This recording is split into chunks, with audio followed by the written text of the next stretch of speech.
So welcome to another episode of Take It to the Max. This one's going to be just kind of looking at where Ben has been last week before, weren't it? Where you, Ben were in Vegas for the DEFCON 33 event. 33 years that's been going, which is fantastic. But it's a huge event, all dedicated to kind of hacking, cybersecurity.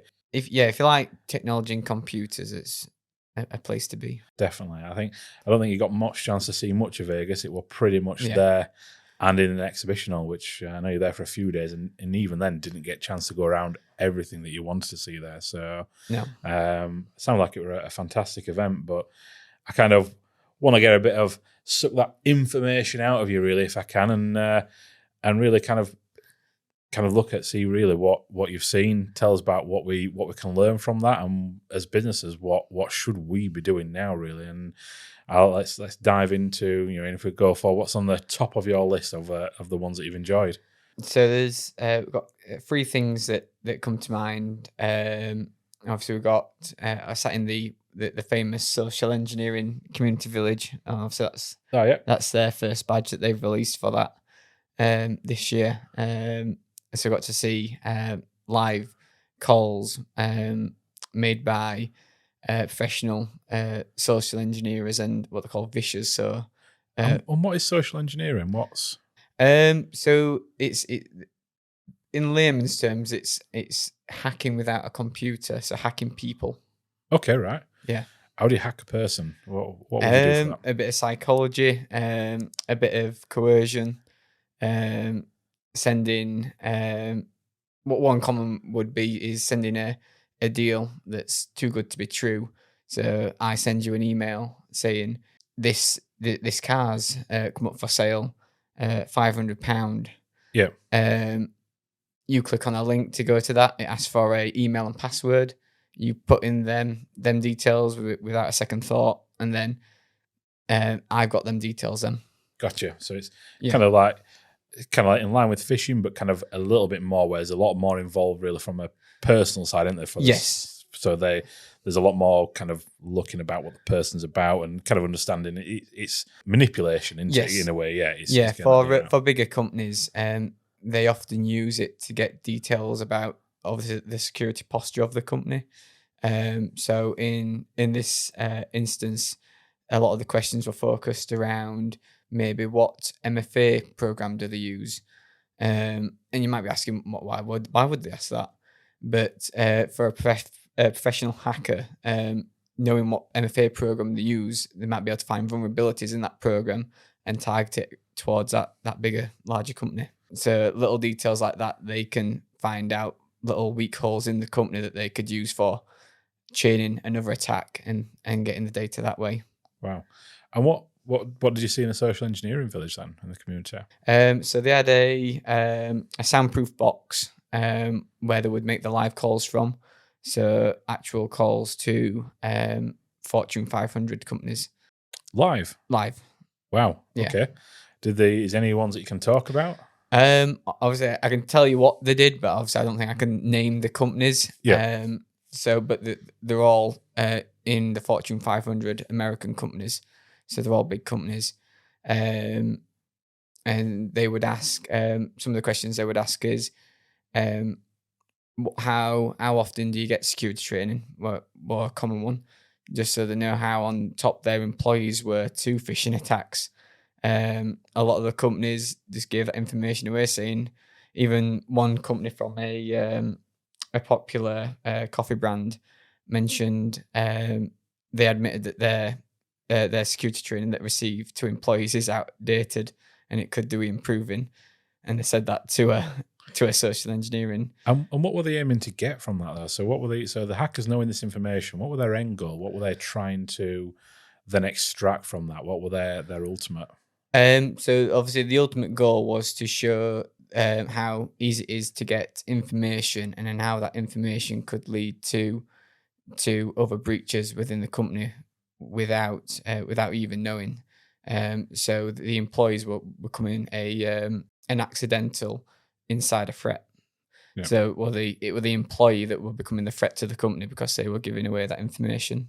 I know that's one thing that you've been working on with us to look at you engineer social engineering attacks that take a while to kind of prepare and put together, that you then use then towards us internally to see how we respond to that, to ensure that we're keeping up to date and secure with what we do.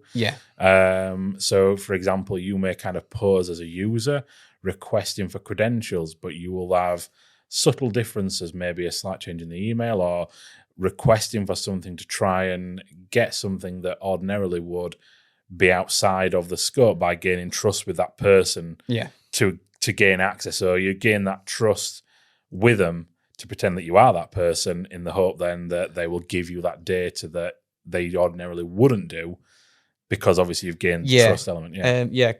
Going on to trust, a common technique that they did use is, obviously they didn't start going into the in-depth questions or the questions on security with the victim. They started out with a question that would build rapport, or something that would be easy to answer for the victim. For like a fast food restaurant, there was pretending to be a chain of fast food restaurant in a town that was next door, and they were asking, have you got any spare grated cheese that you could deliver to us? Something completely not related to the phishing attempt, but something that would build rapport and make the call seem more legitimate, more genuine. And I think it's always has been the case that the person between between the chair and the keyboard is often what causes the problem. Because we can use that emotional attachment of making them different changes and kind of go, all right, that makes sense. We can bypass that rule. We can bypass that because that all stacks up without looking at the details. And I think social engineering is a big risk at the moment. I think the human risk, as I like to call it, for cybersecurity, is, yes, you can have all your firewalls, everything all in the world. You can have your AV, you can have everything software based or hardware based on your network. But if someone's willing to give over the keys for the kingdom by building that trust element with someone, it's all null and void at that point, really, isn't it? What would you advise as good? What should if I, as a small business as we are, what would you advise, and what would you say is the kind of takeaways that you would kind of advise people to do? So one good takeaway would be to do persistent training. So training that's not done yearly. So we do ours monthly. So keep it short and consistent rather than long, and intermittent yearly is the way that I would recommend to do it, just to keep it fresh in the mind, but also not overload them by doing it really long.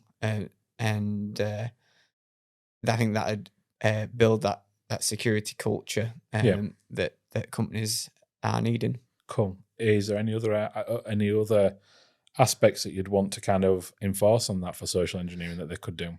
So if they wanted to really push it, they could actually get professional people to call in. So pen testing. And they could actually call in, obviously with the permission of the business owner, and test the users that way. Yeah, no, I agree. I think also, like, what may be helpful is like kind of like tabletop exercises with the staff. So, for example, it's usually we've often seen where we've seen emails come through is like into financial teams. And for them just to be more robust on how they respond to emails that come in. I think probably, if it don't look right, don't read right, don't feel right, chances are it probably ain't right. No. And I think if you get anything where people are wanting to rush something through, are wanting to change bank details relatively quickly, then call a known number that you've got. And that's advice I will give, because I think this is more a procedural as rather than software and training that staff need to be aware of.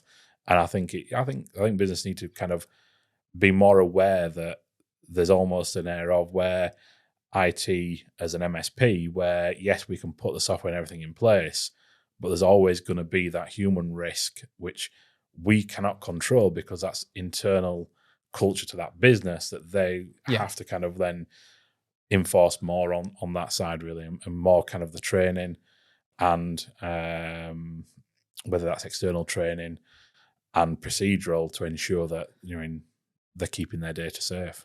Yeah. Cool. That sounds really good, Ben. I think social engineering, it's definitely something that's been on our radar and something that we're aware of. But is there anything that wasn't on our radar before you went that you've now kind of is now on your radar?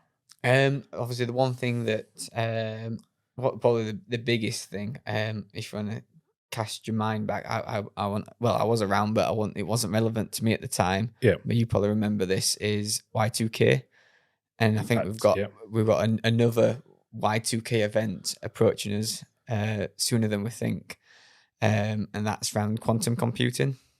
Wow. Okay. Right. And give me a bit of give me a bit of an explanation. Quantum computing is what is that? So quantum computing, in short, it changes how our computer will operate, and what it will allow it to do, allow it to operate a lot quicker, and it has the potential to break current encryption algorithms that we use in everyday IT business and communications. So in layman's terms, quantum computing is kind of like the ultimate supercomputer, really. Yes. It's kind of, in comparison, we're using a calculator to a smartphone, that kind of leap. That kind of jump, yeah. Wow, okay, right. And tell me about them. What should I be concerned about in quantum? Because this sounds brilliant for me as a business. More powerful computing, brilliant. What's the risk? So the risk is its ability to break encryption. So currently, current computing power, if you were to put it against a modern encryption algorithm, it'd take millions and millions and millions of years to crack that. Quantum computing, current estimates could probably crack some of that in 5 days with where it's approaching. Wow. Obviously, the big concern is that the institute in America that recommends cybersecurity guidelines, NIST, they reckon that we need to have it be quantum ready by 2035. But a talk that I attended in DEFCON says that current indicators are leaning towards it. We'll need it for 2030. So 5 years sooner than even American institutions expected. Wow. So we're looking to have this technology. Are we ready for it? Are businesses ready? Is there encryption out there that is proof for it? Are we? So there is encryption, or what they call quantum resistant encryption that has been developed and is able to resist against these quantum breaking attacks. I think the worry is that a lot of businesses will not be ready yet.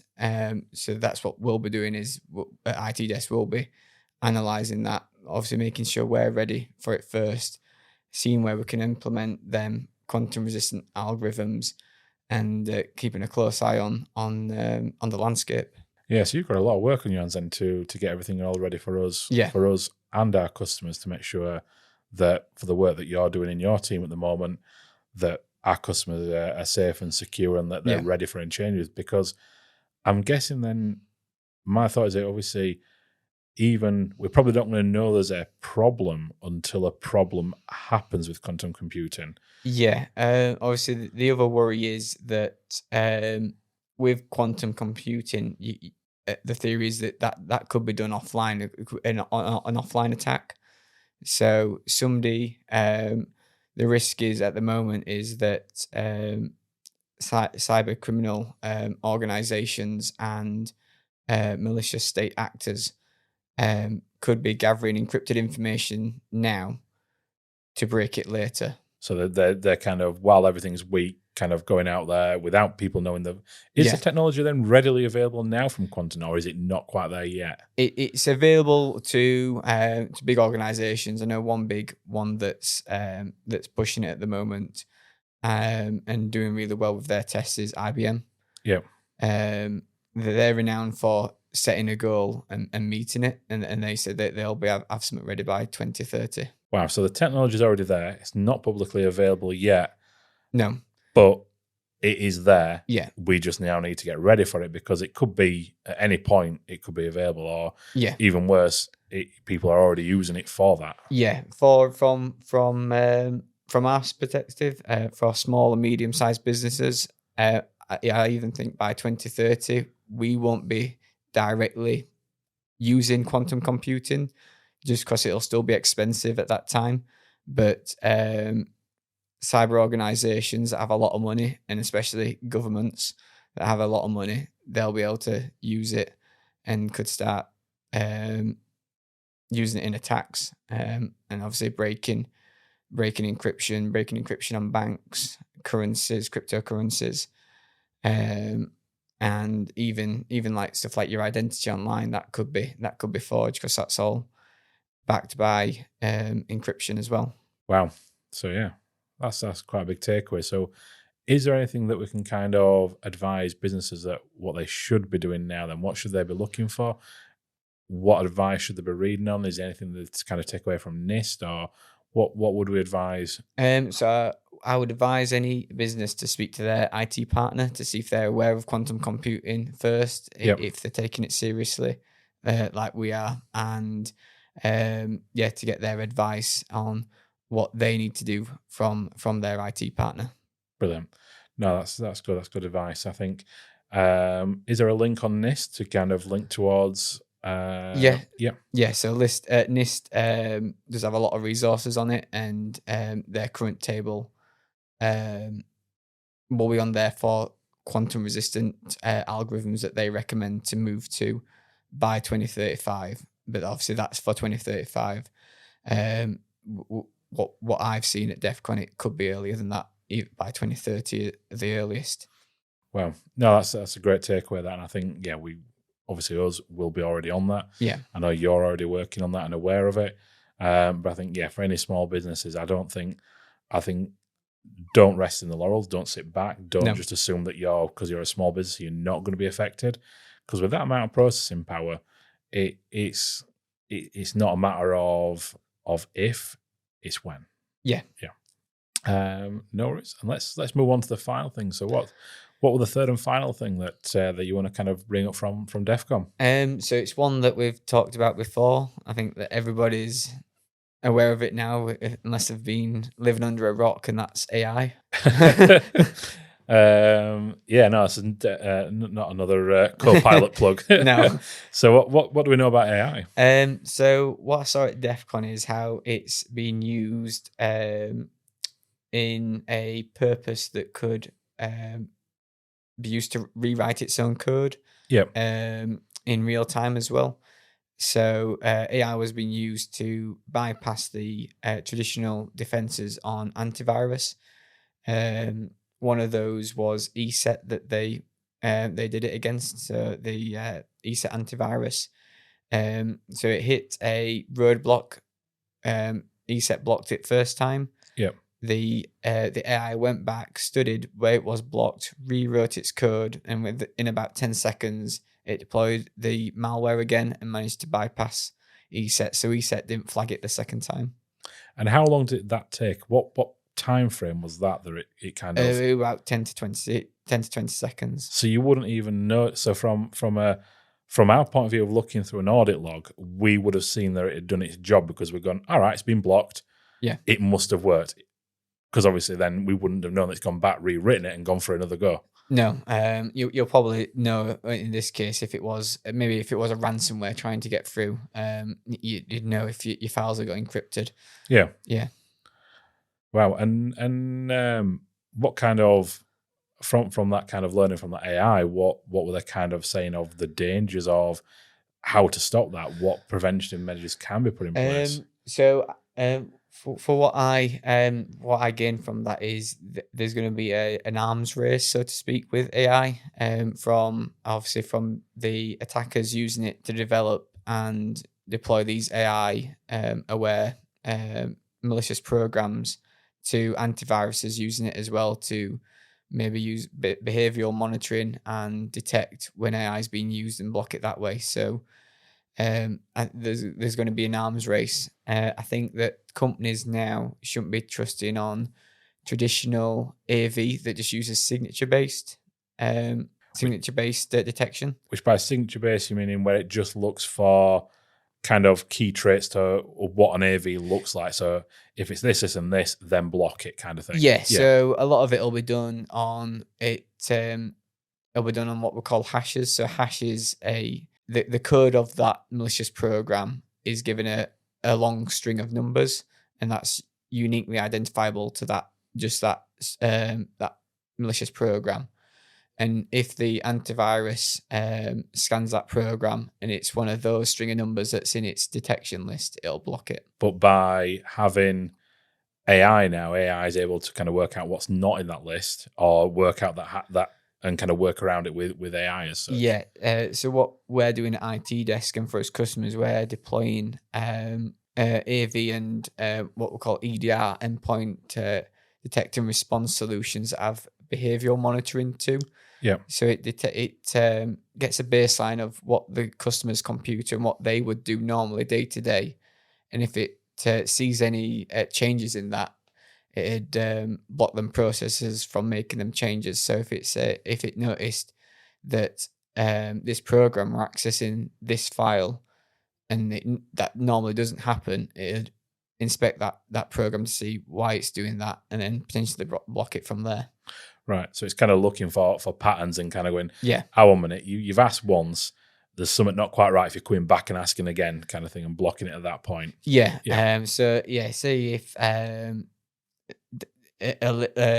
easy example would to say is if you between 8 and 5 you don't open this particular folder, say if it were on a Saturday you didn't open the bills folder which has all your bills in there, but on Saturday last week a program was opening that, or something pretending to be you was opening that would flag it up. Cool. That sounds really good. And we're rolling that out for all customers at the moment. Yeah.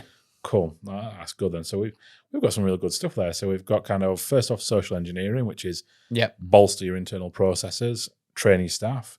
As a takeaway from that, we then looked at the quantum computing, which is quite scary. That's Skynet stuff, isn't it? Really? Really going down that's because obviously not only are we looking at that from a point of view of what it can do for small business, but once like you were mentioning, like a kind of arm in a government somewhere, I'd be using it first. You've then got governments, especially how tentative things are at the moment in the world. Yeah, it then becomes, what encryption's on the ball kind of thing. You know what I mean? What's where we're going to end up at that point, and then obviously with that one, the way of looking at it is making sure you've got encryption that is resistant against quantum computing. Yeah. And then finally, we've just obviously gone through AI and the kind of the darker side of AI, which we probably don't see more, where it is then used for a negative to try and hack in. And I think probably the takeaway from that is ensure that the software, the AV that you are running on, the firewalls that you're on your network has some level of kind of AI resistance, really. Yeah. And that it's considering that, looking at patterns to ensure that any abnormal behavior is then being blocked. Is that right? Yeah. AI, machine learning assisted systems. I think the way that AI, the aspect that AI gets above an average human is it can operate a lot quicker. It may not be as smart as a human yet, but it can operate a lot quicker than a human in doing tasks. Yeah. No, I think that you're interested in what you said there, which is battle of the bots, really, isn't it?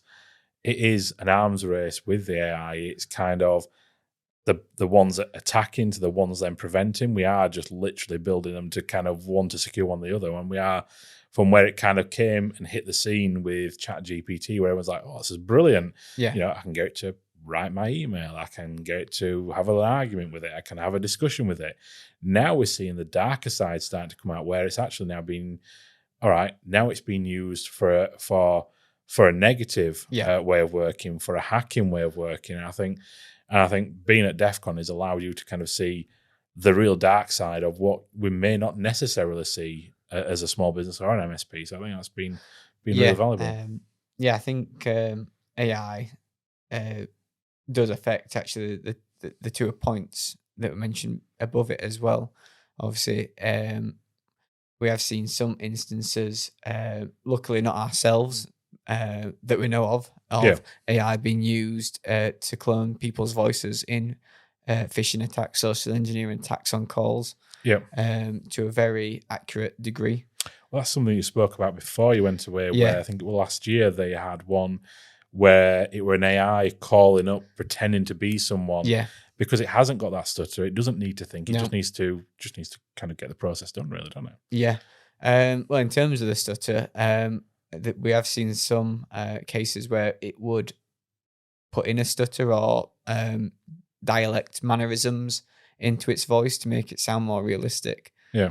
So obviously, if you heard an AI voice having a stutter, you won't think it's an AI. You think, no, you'd think it must be a real person. Somebody with a stutter. Yeah. So wow, mind blown. I think is from that, and I'm guessing then are you hoping to head back to DEFCON 34 next year? Yeah, hoping to go back hopefully with some more colleagues next time. Definitely. Well, I can see you've got your Hack 5 t-shirt on, obviously from obviously we're there at the event, and I know you've brought some great kit back from them as well that we'll be having a look in the office, and I'm sure at some point we'll be demoing that on here as well. Yeah, I've got a few ideas lined up to demo on here. Maybe able to do some live ones as well.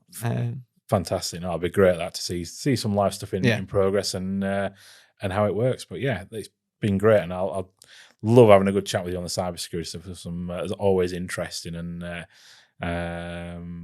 insightful, really. And I think some great takeaways there that we can kind of help implement for us and help other businesses as well to kind of really kind of think, all right, let's now look at this rather than kind of following the norm. So thank you, Ben. It's been a pleasure. And thank you. Cheers.